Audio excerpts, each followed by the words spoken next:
কি আছে আরে কোনটা মার্কা আরব বলো আবার মায়ের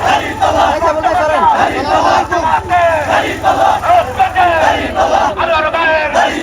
মার্কাটাকে চায়ের মার্কা চেষ্টা এবার পার্লামেন্টে যাবে এবার রূপকর করবে এবার আবার মায়ের মার্কাটাকে সবাই বলে বাজারে হাটে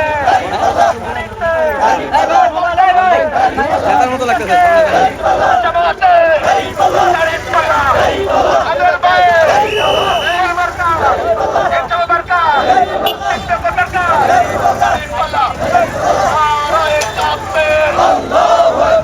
বাংলাদেশ জামাত ইসলামী জিন্দাবাদ আবু সাইদ মুগ্ধ